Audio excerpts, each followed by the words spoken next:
Welcome to the CocoKids Playbook, a podcast by CocoKids.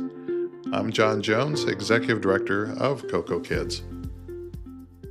Well, welcome. We're here today with Keisha Nzewi. Let me say it again. Keisha Nzewi from Black ECE, and we'll talk about what that is. And then we also have Rachel Bymun. Yes, that was I perfect. got that one right. Yes. Okay. All right. So welcome. I'm glad you guys could join us, and it's about time. And we try not to date these things, but this is Black History Month, which for me lasts for a whole 12 months. So Black History will continue next month. So Absolutely. I'll invite you back for that. But we're here to kind of talk about, we are here to talk about the impact of our early childhood system, particularly on children of color and particularly Black children. California doesn't necessarily have what I would call the highest, and considering how many people live in California, I think we're only about 8% of the population.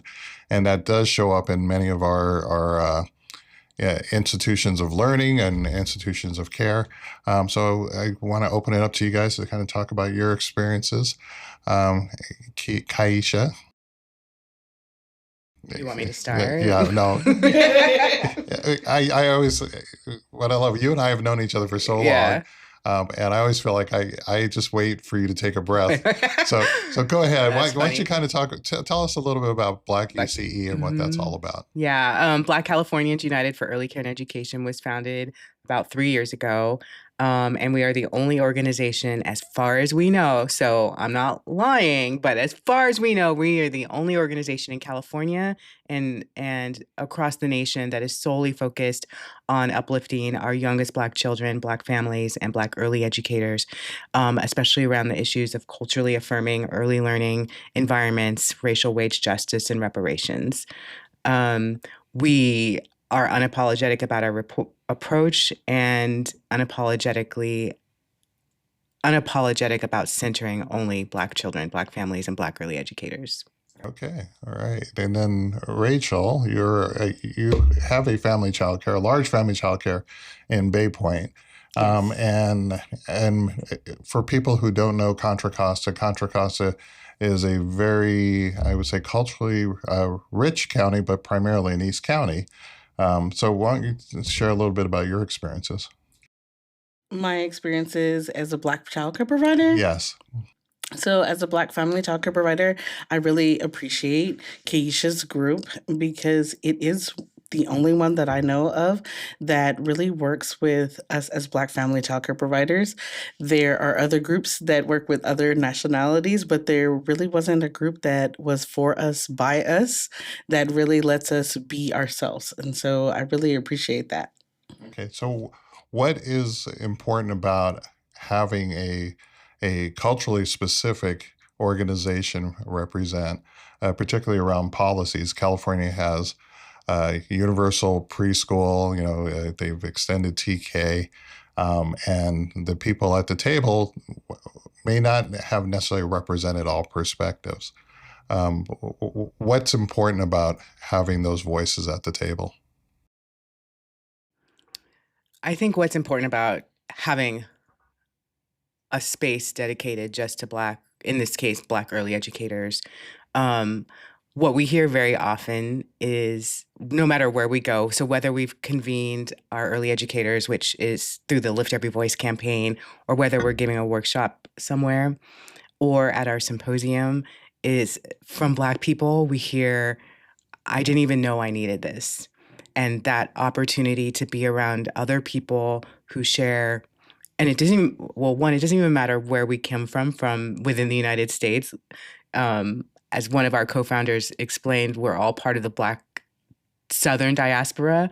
And so how we are, how we eat, how we talk, just the things that we just know, that's in our blood memory.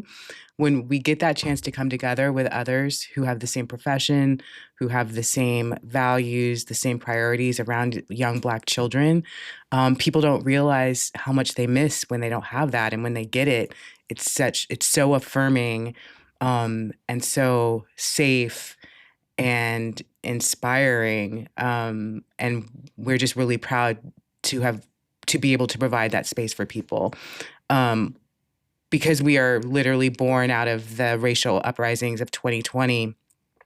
So me just saying that made everybody think, oh yeah, I know. But if you remember that, it was very heavy. It was very sad. It was very maddening. And it's that inspired Black ECE to come about a couple years later. But it was that moment where like I personally just wanted to be around Black people, because it was only other Black people who understood the emotions and the feelings that we would have in that moment. That wasn't brief and it wasn't new, but it just all collided between the pandemic and quarantining and seeing what's happening across the country, and then other people seemingly becoming like, oh, it's really that bad? And we could say, it's been this bad, and now you believe us. So we really needed that. And so I'm just really happy I was able to provide that for myself in that moment, which then turned into Black ECE, which then allows us to provide that for the whole early childhood ecosystem. Okay, so 2020 was a difficult year overall, and there are kind of, I guess, flashpoints when all of us felt either disconnected or even connected to primary groups. One of the things that have come up is that there is a huge disconnect in early childhood with how people are presented in terms of pay, for example, that there's a huge discrepancy just for the field itself, that childcare providers, if you look at the number of hours they put into their craft, are paid at a much lower rate than other professions. But even within the profession, there's a discrepancy between, who is a program director at a center versus who is getting paid, and you can actually see the difference where people of color, Black women, are paid at a lower rate than their counterparts at the same center. How have you guys addressed this within your childcare center, Rachel, and then with Black ECE? How have they looked at those discrepancies just within the field, not even worrying about looking for the differences outside of the field? Rachel did. Just as a Lift Every Voice advocate and an advocate extraordinaire, she far predates Black ECE in this fight, and especially as a business owner. I would say, like, as a business owner, it's like disheartening to know that, because I am a woman of color, that I'm going to get paid less or treated differently, because I feel like on myself, like, I do all of the work. I put in the effort and I do more than the extra. And to have to pay that tax of, like, because I'm Black, I have to do more than, and I have to do above and beyond, is very, like, sad, and it makes me just want to fight more for it. So, like, advocating for Black people to have more higher pay and to just be more involved in the conversation is, I can't find but it's not even about higher pay. It's being paid at least the same, or what you're worth. Right. And that goes to, like, I don't think that people see us for what we're worth.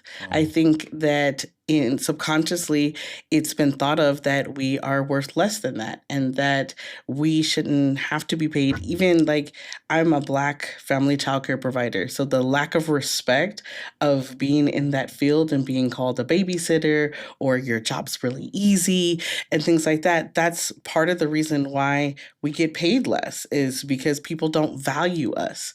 And we're the ones who are teaching the kids, like, it's weird to me that people would, like, it's your prized possession. You gave birth to this child and you're entrusting this person with your child, and yet you don't feel like they should have respect or be paid or valued in the society.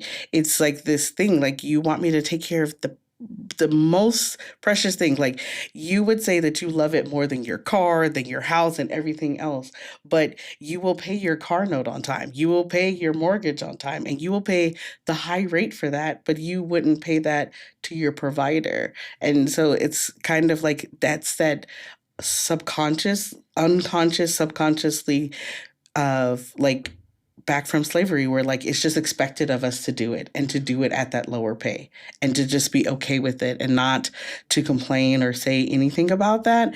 And I think with like Black ECE, we've been kind of like making noise and talking about it and saying it when I'm not sure that it was even um, brought up before like Keisha's group, our group was like really talking about it. I think it was just kind of like, they get paid what they get paid, and it's not even an issue because majority of us Black women have been running child cares before they were regulating them. And, we were the ones who back in slavery, they entrusted us with them, but that it's still the same type of view system. Like it hasn't changed, even though slavery technically doesn't exist.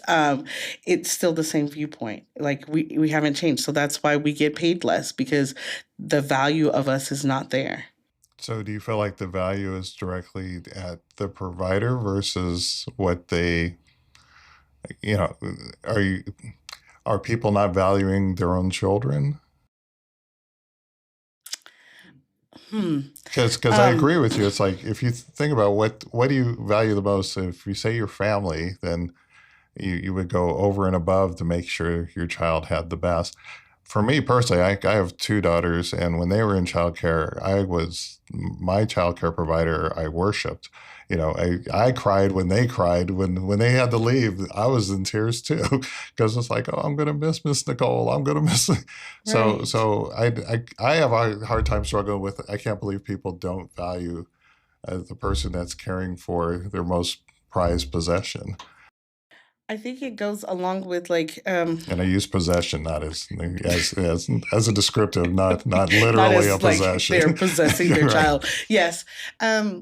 I, I don't think that the families are going along with what the propaganda is, like what has been stated from the state and everything else, that like we're just babysitters and we're just watching kids. And at the end of the day, we're not just babysitters, we're educators. We're educating your children and we are taking care of them and showing them the things that they need the very most. If you think about what family childcare providers actually teach your children, we teach them how to speak up for themselves. We teach them how to take care of themselves. We teach them about right and wrong. We teach them how to use their imagination and how to be in a group setting with other people. And then you look at like adults. There are some adults who don't know how to speak up for themselves. There are some adults who don't know how to um, say what meet their basic needs. There are some adults who don't know how to advocate for what they actually need. So you would think that what we do would be more important, but everybody gets stuck on like the ABCs and the one, two, threes, which to me is like if you have that basic foundation, then everybody you they'll be able to get to those ABCs and one, two, threes because I can tell the teacher I don't understand this. I can tell the teacher I need help. Like those are the things that the kids need more so than like the ABCs and one, two, threes. They'll get those. But there's so many kids that we push out of a class talking about they have challenging behaviors or they have this or that. And they'll push them out of class because really they just need to be able to tell the teacher, I need help. And they're misbehaving because of that. But we push them to the side. And so like it's this thing of like the way all the propaganda and everything has like trickled down to where people just don't value the the the family structure anymore. They don't value the teachers and that sense of community. And so since we don't have that, we're just all about like making money, you need to work, you need to do this, then the value is not there. And so that's how we get lost in this, like, we're beneath everybody else instead of being valued at where we are, like as educators and as people who are really loving on your children and keeping them and protecting them and making them safe while you're at work, while you can't be there. We are being that loving hug to make them feel comfortable and safe all throughout the day. And we should be valued more. Yeah, well said. Let's talk about, just kind of shift to what's caused that. As you said, Rachel, that you don't necessarily see it from the parents, but you definitely see it in terms of policy. I think if you're a provider and you have kids who are being paid for by the state, they're on a subsidized program. I know the rate isn't what I would call robust, and it isn't actually meeting the cost of care.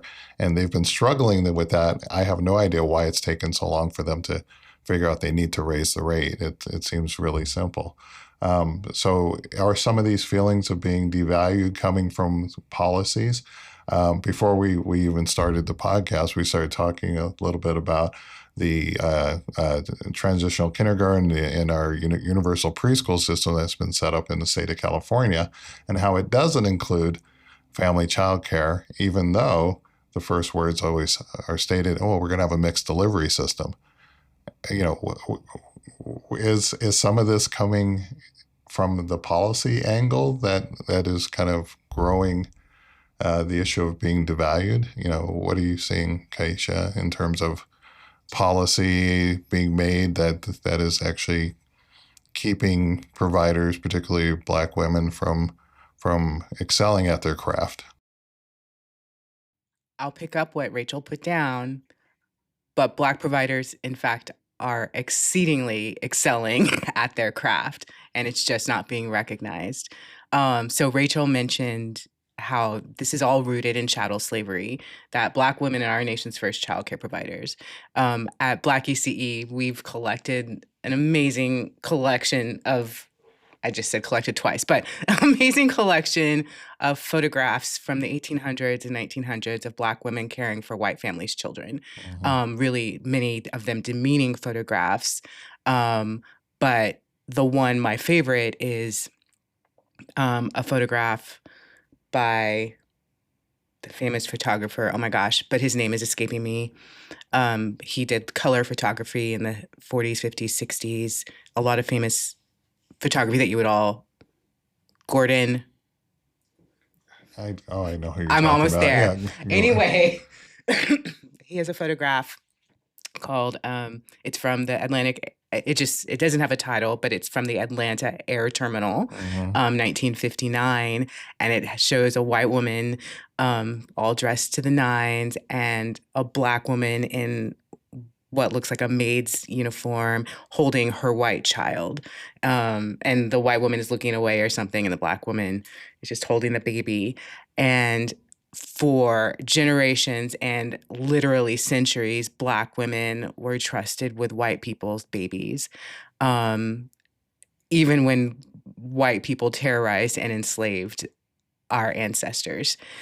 So that is the basis with why this women's work and literally this Black women's work is so devalued, and because of that devaluing of our humanity, which continues despite the end of chattel slavery, that is how we get today to where, whether it's Miss Rachel in her large 15 years deep into her large family childcare home, whether it's, I'll make up a name, Miss Wanda, who's in a childcare center and who's been teaching in a childcare center for 30 years, it doesn't matter. People think that we are less than for one reason or another, but also because of that, that's why the whole field is underpaid.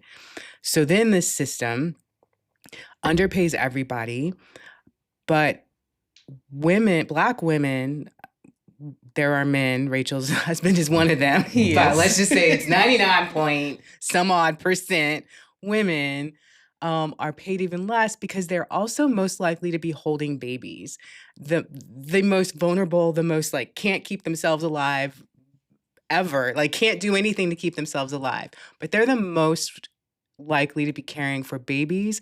And for whatever reason, chattel slavery, that is the least valued work in our childcare system and the lowest paid.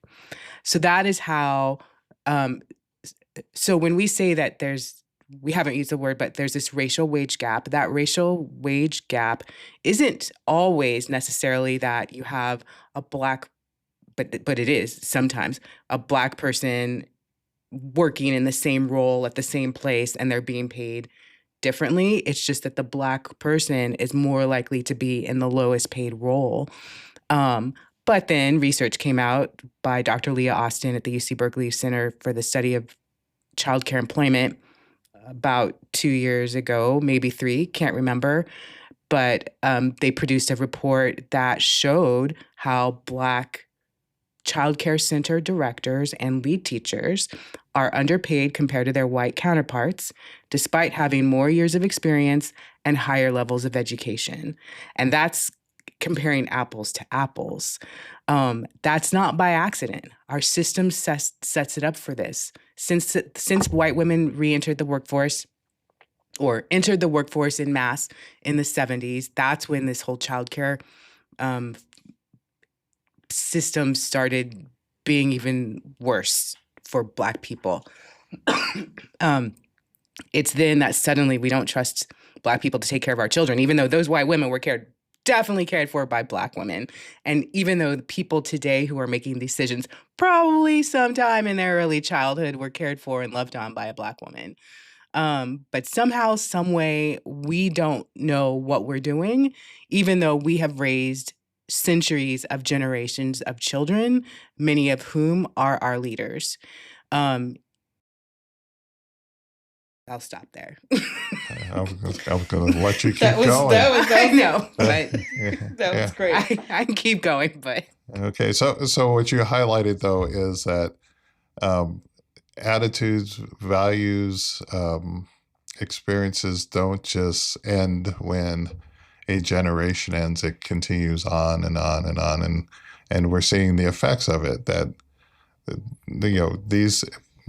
If the field is predominantly women, it's because these jobs are available for women. And, I can tell you as a man in the early childhood field, I could count a number of times. We probably know all the men who are in this field. Yeah, but I've had other men actually ask me, why are you doing that work? Shouldn't you be doing something else? Mm-hmm. It's not men do not encourage men to work with young children. Mm-hmm. They say, go be a basketball coach, go work at the high school.